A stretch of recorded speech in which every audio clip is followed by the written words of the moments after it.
It is a new podcast, Draft to Deadline, Inside the Reporter's Notebook. I'm Brian Dorman. I'm so excited to have you with us. If you're new, this podcast is new. This is only the second episode.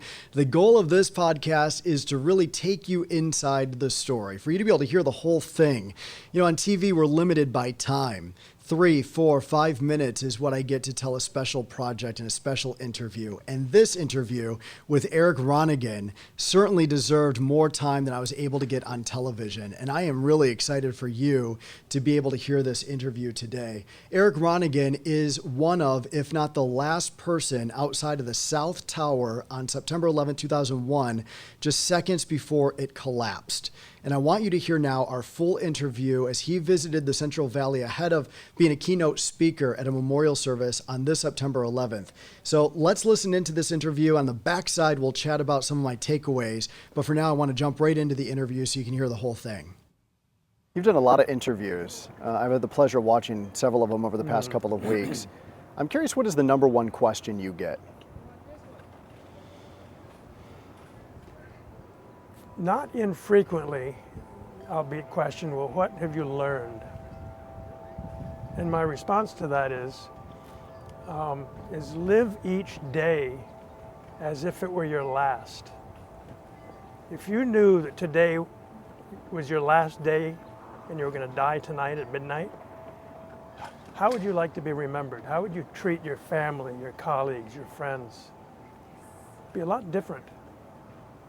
So if we'd behave ourselves, I think.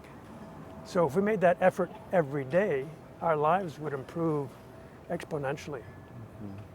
Instead of getting snippy, instead of being selfish, instead of being intolerant, we would make extra efforts to control ourselves.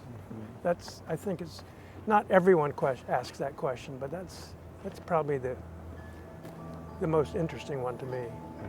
And of course, everybody wants for you to take us back to September 11, 2001. You were way up on the North Tower, the 71st floor. Correct. Take me back to that day. Yeah, it was a beautiful, absolutely gorgeous day.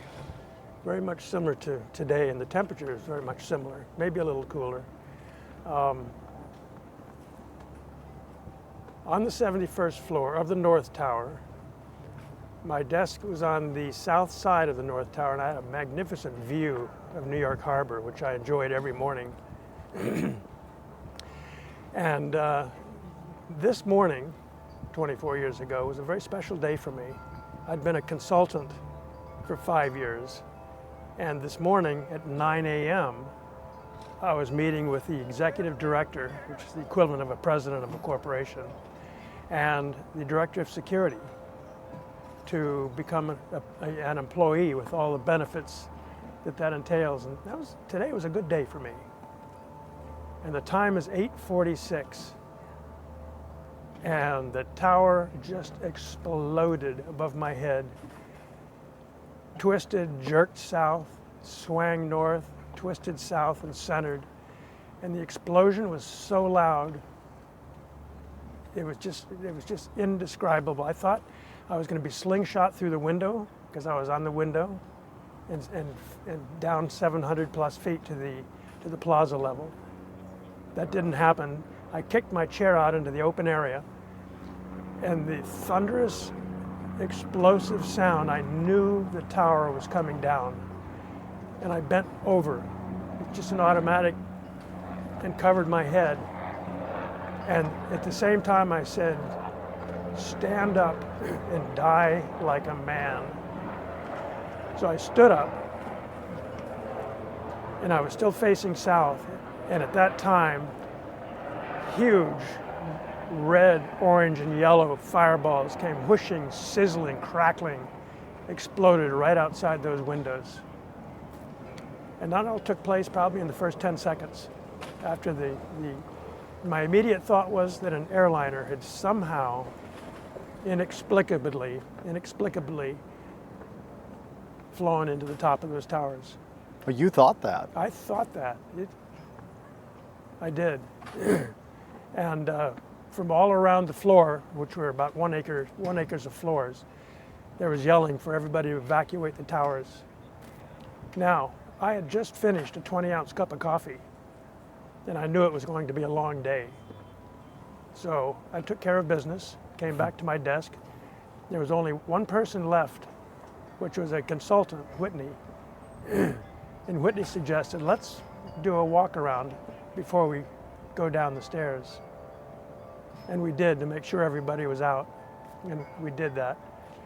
And my first instinct when I entered the stairwell, and there were 3 in each tower, was to go up.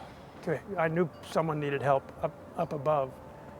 But the flow of personnel coming down those stairs was so thick, and no one was willing to part ways to let me go up. So I turned around and just went down the stairwell. Round and round and round. Took a little less than an hour to get down. We hit 3 or 4 pockets of aviation fuel that was smoke. Totally unbreathable. You could not inhale. And I thought, my gosh, this is another instance where we're not going to make it through. People were tearing off their shirts and putting masks over. But eventually we made it down. I'm going a little further than your question, I think. No, it's fantastic. Was it too soon at this point for first responders to be going up, or was that already happening at that point? Well, it was already happening, but I hadn't reached them yet, nor had they reached us. First responders, the first one I noticed was in the upper teen floors, maybe 17, 16, somewhere in there. And they were all in their bunker gear and their Scott packs, and already they were perspiring, and they were just starting to climb. They were going up into the 90s, which you couldn't get to, but no one knew that at the time.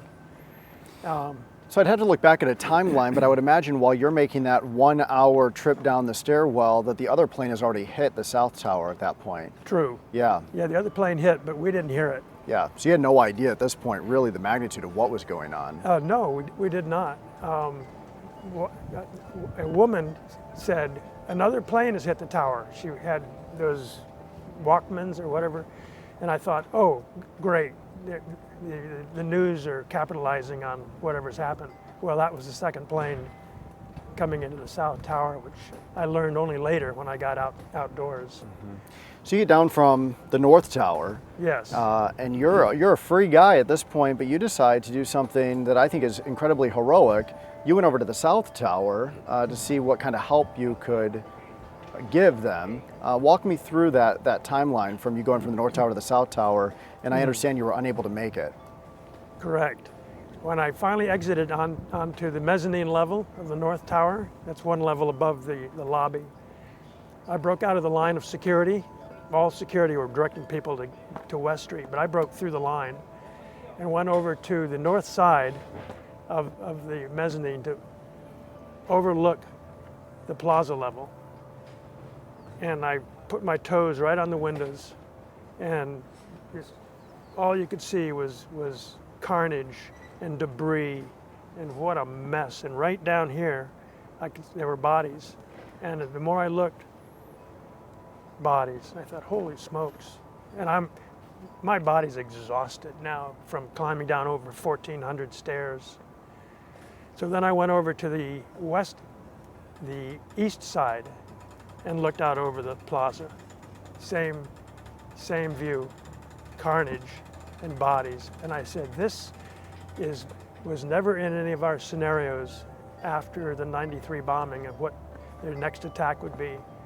My friend, who is in the Security Command Center in one of the basements of the South Tower, needs all the help he can get.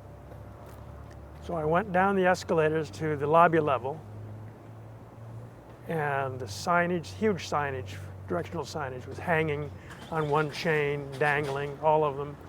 The elevator doors, many of them were punched through and off kilter. The lobby was a mess. The 18 revolving doors going into the mall to get to the South Tower were all blown out. So I walked through one of the revolving door portals, and water was just pouring down from the ceiling like Niagara Falls. And I dressed in my nice blue new pinstripe suit, brand new Florsheim, Spitshine black shoes, because I was going to be made an employee.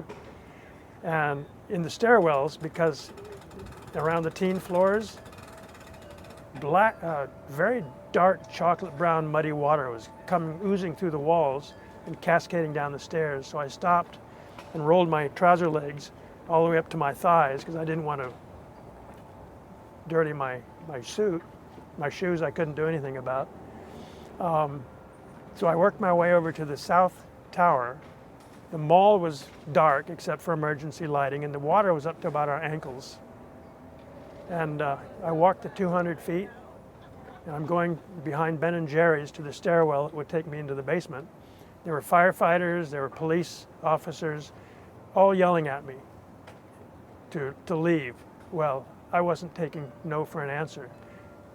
So I finally got them to say, all right, you can go, but you have to wait. There's equipment coming up the stairs. You can't get down. So I said, okay. And then I started getting really antsy. I had to move. I had to do something.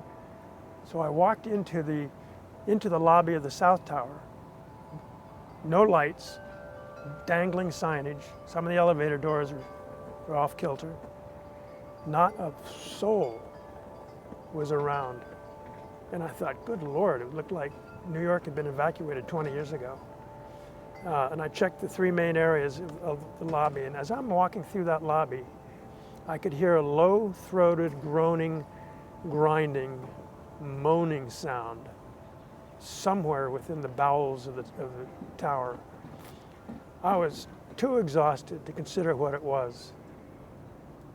I left the South Tower, walked through the mall, went up the escalator, which wasn't working, of course, walked up and exited on Church Street on the east side of the towers, and discovered thousands of people gawking up at the towers. And I looked up, and that's the first I was aware that the South Tower had also been attacked. So I could not make it down into the command center. That was Wow. that's So you're outside the South Tower now. yes. And I understand that a moment happened that you really credit for saving your life. I could not get into the basements. I could not get above the 71st floor, so I thought, well, at least I can go to the base of the towers.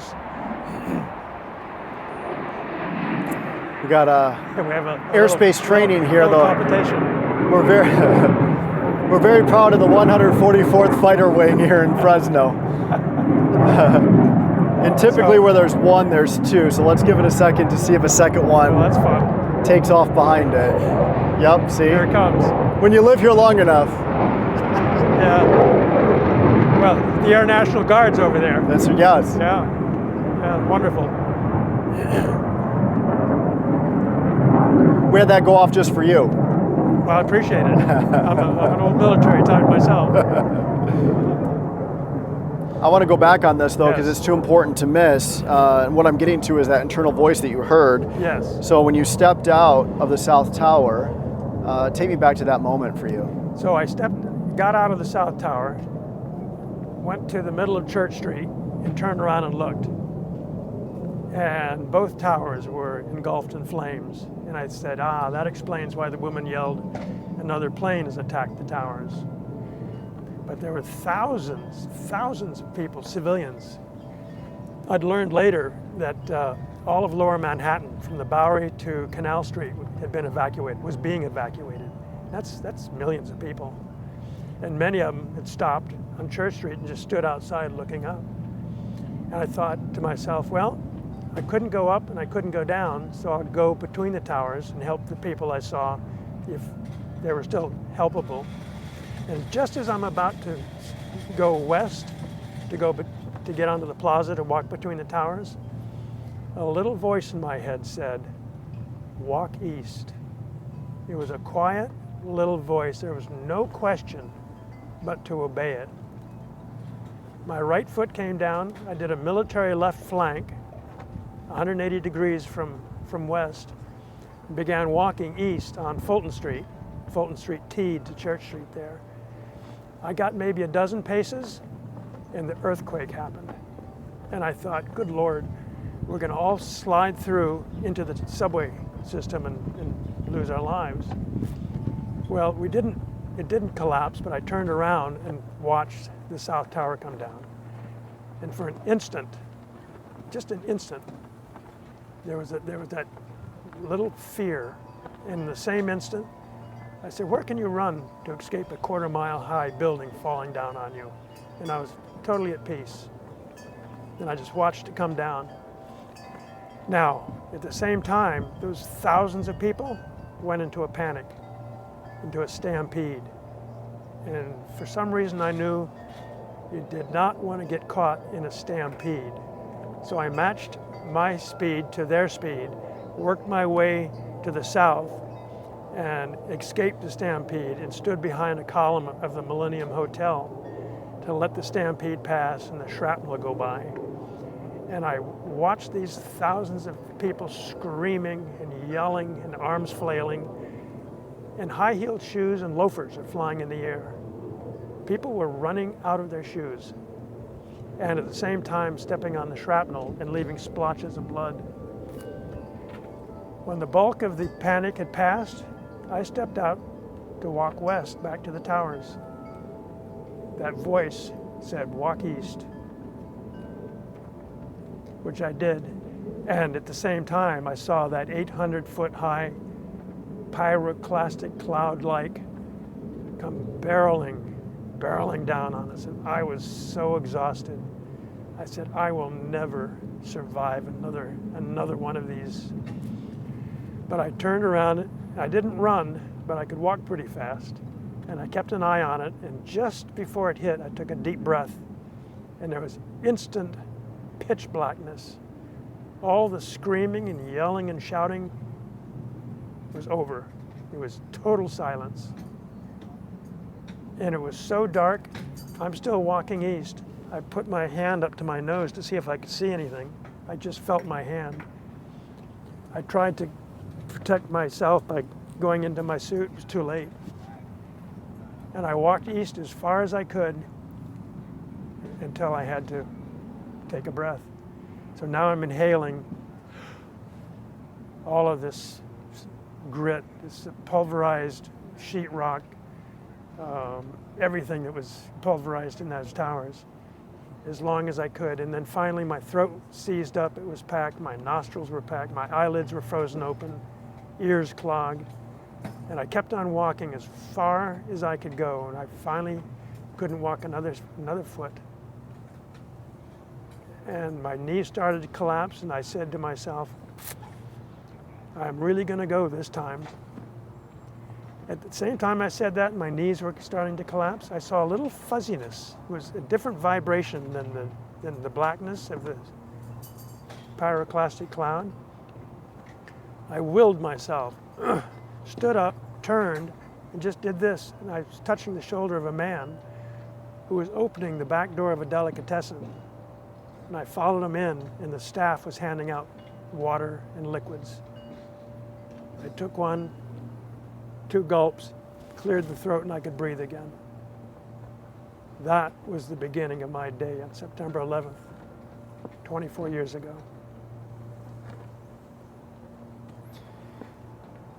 How do you even process what's happening? And can you in real time? You know, you already had the intuition that a plane had hit when you were on the 71st floor, which I think is remarkable that you had thought of that in that moment.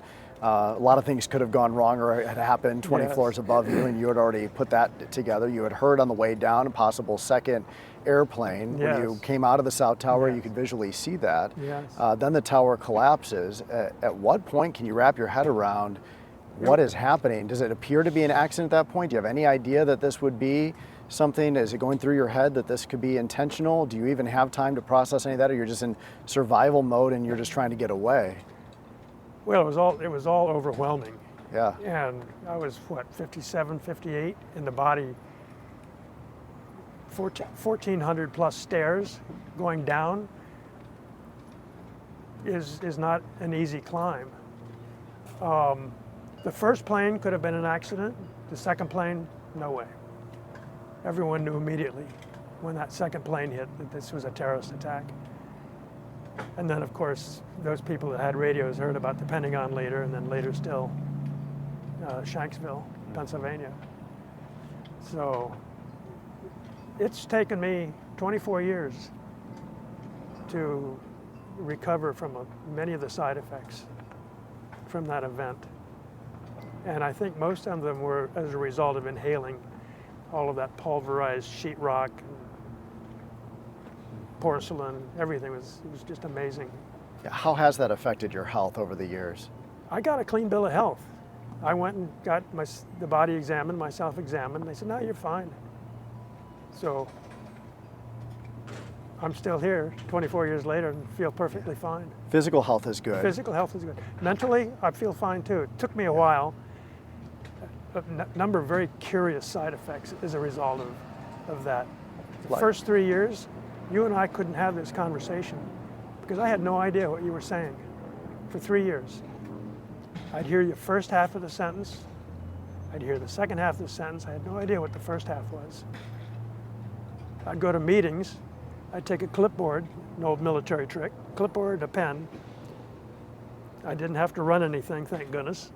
And I'd look you in the eye and nod, make notes. The notes were scribbles. I had no idea what you were talking about. Wow. 3 years. I finally got over that. But there were a lot of side effects.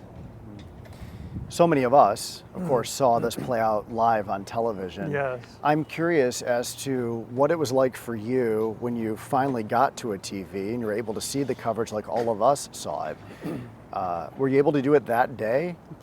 Yes.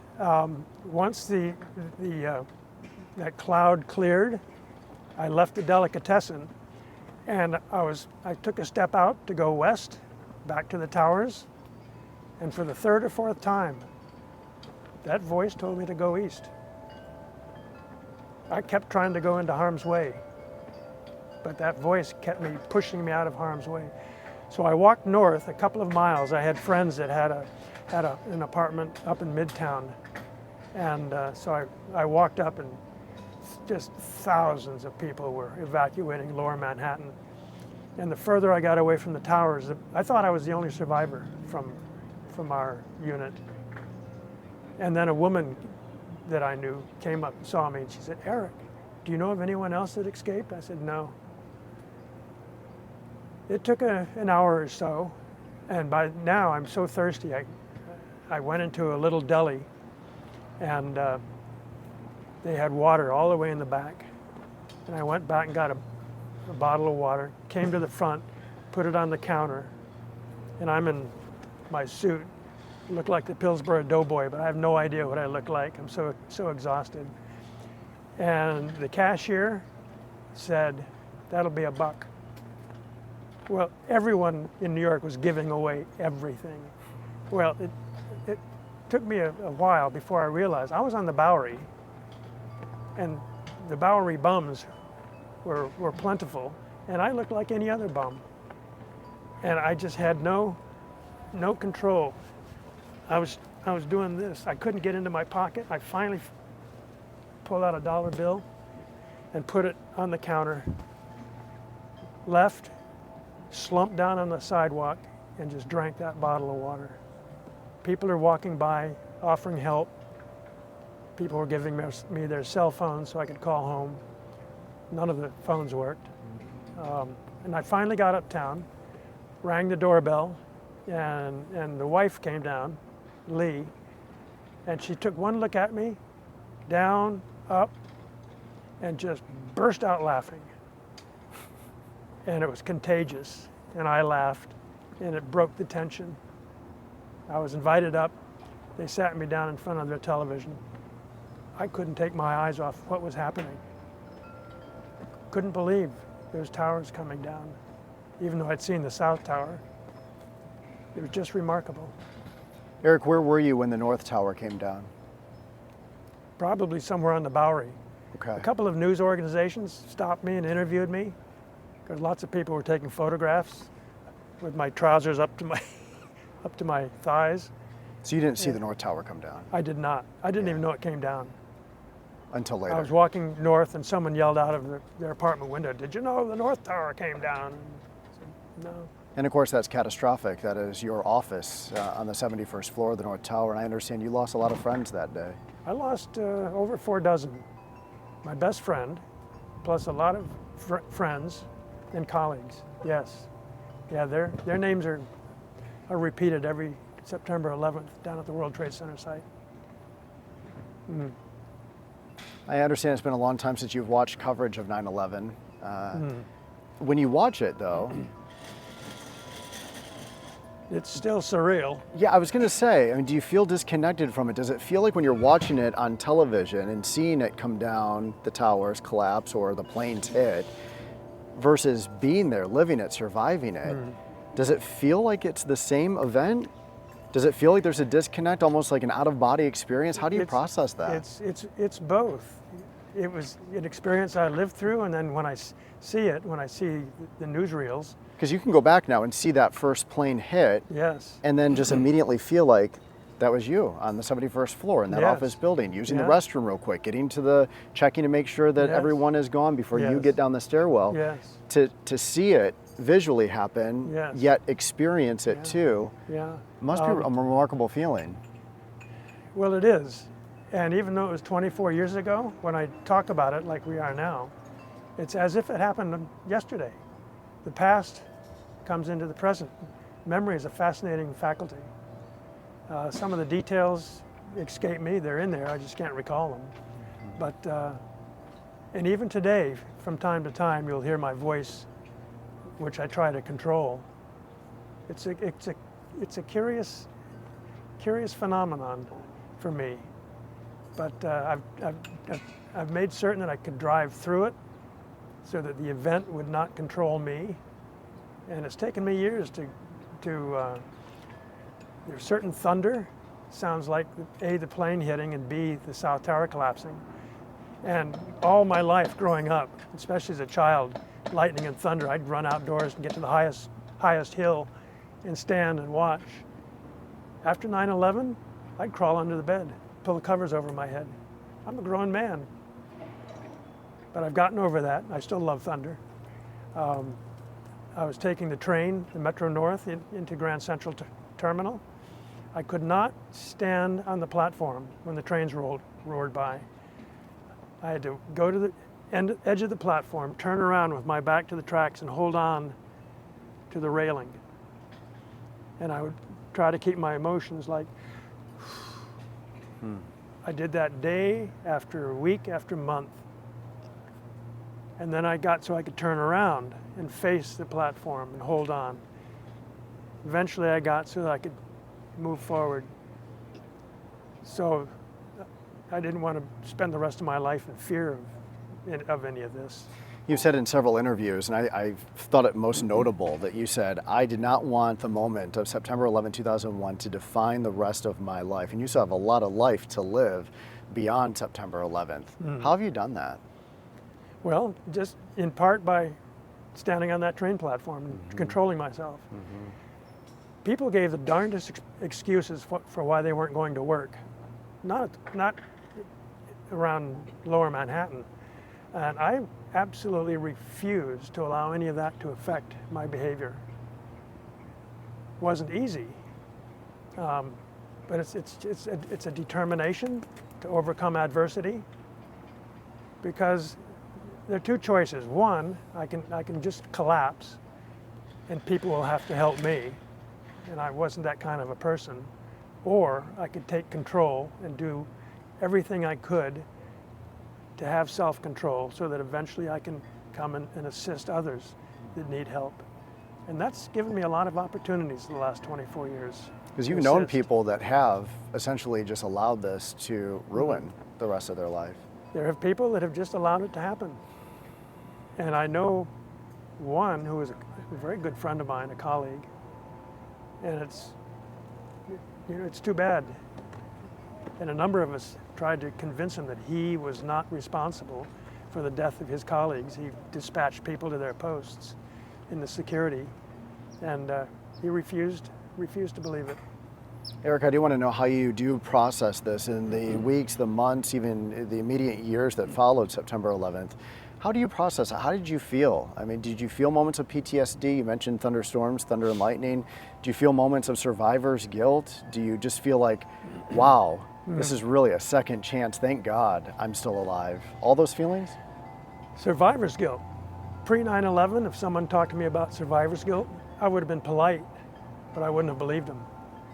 For about 6 weeks, I had survivor's guilt. It was not pleasant because I did everything I could to get into the basement of the South Tower to help Doug Karpeloff. I could not get there. I don't know what it is, survivor's guilt, but I had it.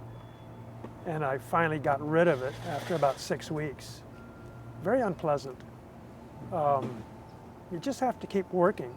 It's like anything else. If you want to learn to play the piano, you have to practice every day. You don't say, oh, well, I won't practice today, but I hope to be a concert pianist. No, you work at it every day. Or football or any other sport. Anything you want to do, you have to work at it. We have to work at self-control. Is it therapeutic for you to have these conversations, to write the book? You're an author. You wrote a book about your experiences and other survivors' experiences. I did. Does that help? It helped tremendously.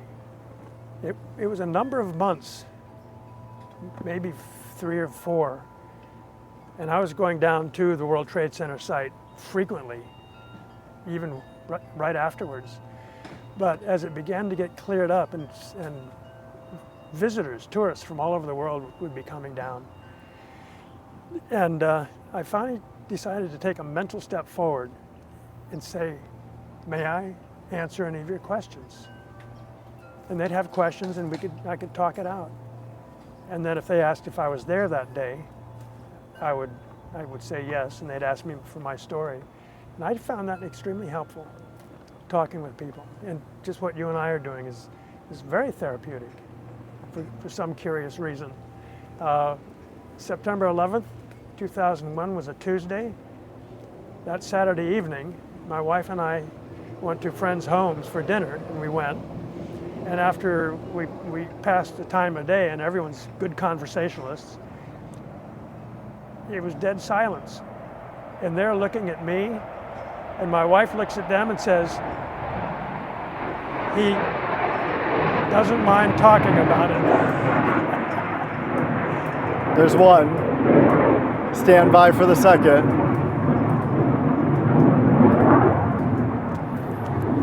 Drink some water.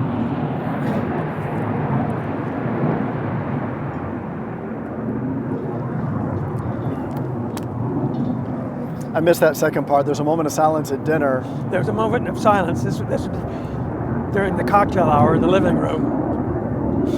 After we just arrived and said hello and sat down, and they just stared at me. We've had dinner at their home many times.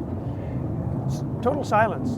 And my wife looks at him and looks at me, and she says to them, he doesn't mind talking about it. They started asking questions, and it was terrific, a terrific evening after that. Is it strange after a traumatic event like this, when we lose somebody that's close to us, and you're driving to the funeral home or you're driving to the cemetery and all these cars are passing you, people are doing their normal day. Was it weird after what had happened on September 11, 2001 to see such a busy and hustling city still continue to operate when you kind of felt like you were still probably walking at quicksand at the time? Well, it's a good question because people did continue their normal everyday activities, with the exception of thousands of them were posting photographs and signs of the missing. Every train station, every bus station, every subway station, every church that had a fence around it. New York City, Connecticut, New Jersey, there were millions of photographs. Have you seen with the names in the photographs?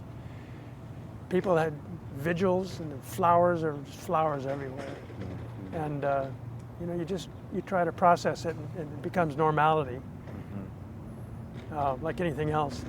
But even you, at a dinner party on a Saturday after living such and surviving such an extreme traumatic experience on a Tuesday. Yes. It had to feel a little bizarre to just go to your friend's house on a Saturday. I wasn't going to interrupt our schedule. Yeah. Wow. I had Wednesday, the day after Tuesday, I visited some friends, and my body I had cramps everywhere. And I said, I'm not going to cancel the visit just because this happened. Wow. So I began right away to carry on a normal life and rise above the difficulties that ensued over the months and years. We got some setup happening around us during this interview today. Of course, you are a keynote speaker for the 9/11 memorial ceremony tomorrow morning. Ah, yes. What is your key message to the folks that will gather here tomorrow for the ceremony?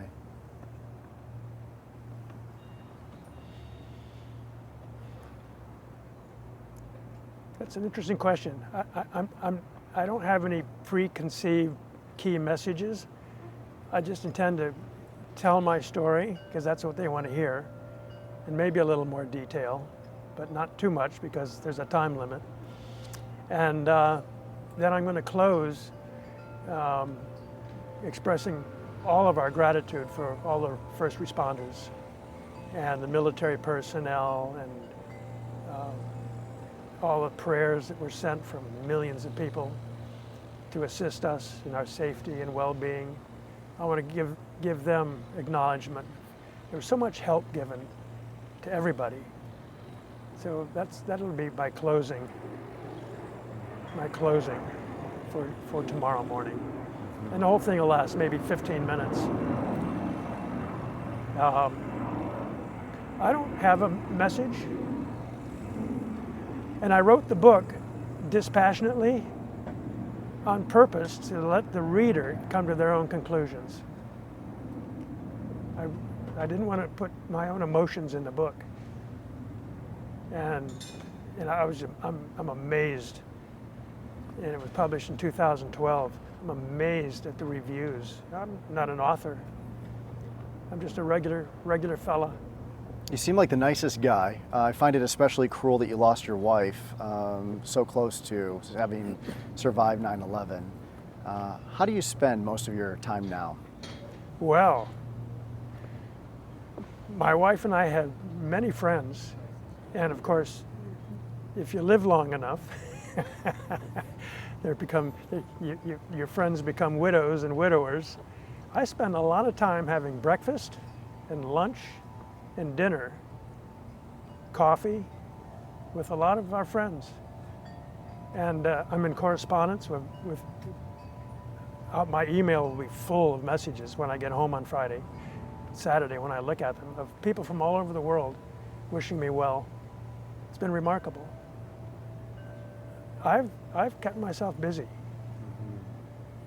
Can you believe it's been 24 years? No. I can't, especially when we talk about it. It just seems like yesterday. But yeah, 24 years. It's remarkable. And it's given me many opportunities, one of which is you and I this morning. And people reach out to me. I've been able to assist people to try to raise them up a little bit out of a depression or a slump, or encourage them to better behavior or better attitude. The number one subject on everyone's lips when you talk about 9/11 is death. We lost 2,977 people with all three attacks. It's all anyone could talk about. I've had many conversations with people about what happens at death. And they've been some very interesting conversations, uplifting, encouraging conversations. If we can just help people up a little bit.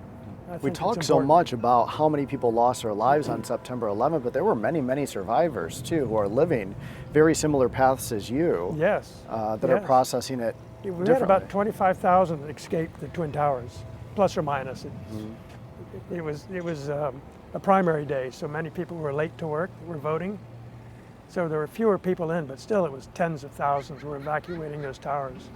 And people used to say, "Oh, you're a survivor." I said, "Well, I am, but so are 20,000 other people. So I'm nothing special." My experience is different than many of them. Just because I delayed getting down and I wanted to go to the basement and I got caught in the cloud and various things. So it's given me a lot of opportunities, which I've been grateful for, to do just what we're doing, sit and talk and answer questions. Your thoughts about our memorial I here? love this memorial. Yeah, the World Trade Center site in Lower Manhattan does not have anything over this memorial. This memorial is, I came early this morning, an hour before you arrived, just to walk around and take it in. And they've done a wonderful job memorializing that day. It's just very nice. Yeah, good for them. They've done a terrific job. Well thought out, each Well section thought of out. it. Yeah. Yes. Yeah. Yes, it is. You have a time constraint tomorrow of 15 minutes. No time constraint here. So I want to conclude with this. I want to give you the floor for your final thoughts here as we conclude. Well, life is full of adventures. Some adventures are more fun than others. But don't collapse in the difficult ones. Face them. It's a challenge, but we can overcome the emotions. We can rise above it to control ourselves. But we have to want to do it, and you have to mean business to do it. And it can be done. And I've had the pleasure or experience of encouraging people to do just that over the years. Of course, working with hundreds and hundreds of people at the Port Authority that went through this, there was a lot of opportunity to do that. And then with the opportunity to speak before, keynoting at high schools, keynoting at large businesses, keynoting here, people come up afterwards with questions. Keynoting in Patriot Day events, people have questions, and they're not shy about asking them. And I'm happy to answer them if I can. I know tomorrow you're speaking at a couple of schools in our area. I'm curious as to, you'd have to be 35, at least 30, but 35 years old really to have been impacted by what happened at that time frame. Yeah. How important is it that we have these conversations with young people who were not even born when September 11, 2001 happened? And what can we do to honor those who died that day and keep their legacy alive through the message that you deliver and we deliver, those of us who lived it and experienced it? Well, if these young folks are interested in history, and there are some people that are interested in history, and they're interested in hearing about September 11th, even their parents at this age that I'll be speaking with were fairly young at the time, 24 years ago. I just try to encourage everyone to do the best they can. Don't let circumstances control their lives. And whatever their questions are, and their questions range from A to Z, and I'm happy to answer them. What do kids ask? I'm curious. But, 2 or 3 months ago, I spoke before the 5th grade classes of PS 246 in the Bronx. Doug Karpoloff's nephew is an instructor down there, and he asks me every year if I'll speak to his students. So there are a couple of hundred students. They bring them all in from all the classes. And they're full of questions, these youngsters. They're 10, 11 years old, 12 years old maybe. The most fun question was, did you have air conditioning? So I answered it just like a normal question. Yeah. I said, we did have air conditioning. In the summertime, we had air conditioning. In the wintertime, we had heat. And then someone else would ask a question, and we'd just carry on. And why did the towers come down? Why did people attack us? You just answer the best you can, and always keep it upbeat and encouraging for them to never give up in making right efforts. Yeah. To do what is right with oneself and to assist others. Your story is so profound and there's so many takeaways, but I still can't believe that you used the restroom before you even took to the stairwell. It was going to be a long day. Yeah. And I knew that. So, normality. Yeah. Yeah, even my friends couldn't believe it. I've heard a lot of interesting scenarios. I want to know before we end, did you feel that you were in that immense danger or no? No. No. Not at the time. And not even seeing the carnage on the plaza. And there were hundreds of bodies down there. And when I was facing east, my nose was literally 6 inches from the window. I saw a gentleman's body, suit. He was horizontal facing, and just as he came down, he was even, we were eyesight for an instant, and I can't snap my fingers any longer. For an instant, time froze, and we looked at each other. In the same instant, he went to 5.5 feet, and it sounded like a shotgun discharging. Fluids off the windows, and I said, I'm going to the Security Command Center to help. That image had gone through my mind not infrequently the first year or two. At night, watching him come down. It was an interesting day. And these are all the wrong adjectives, but I call it a fascinating day. It's not a day I would have signed up for, Brian, but it's a day that, having survived it and the opportunities it's given me, I wouldn't have missed it for anything. It's a good ending point. Thank you. Thank you. And that was my interview with Eric Ronigan. Can you believe that? I want you just to think for a second, where were you on the day of the terror attack, September 11, 2001? We all know, right? I'm 18 years old, in college as a freshman. I get the news of what had happened. It was all over the radio that day.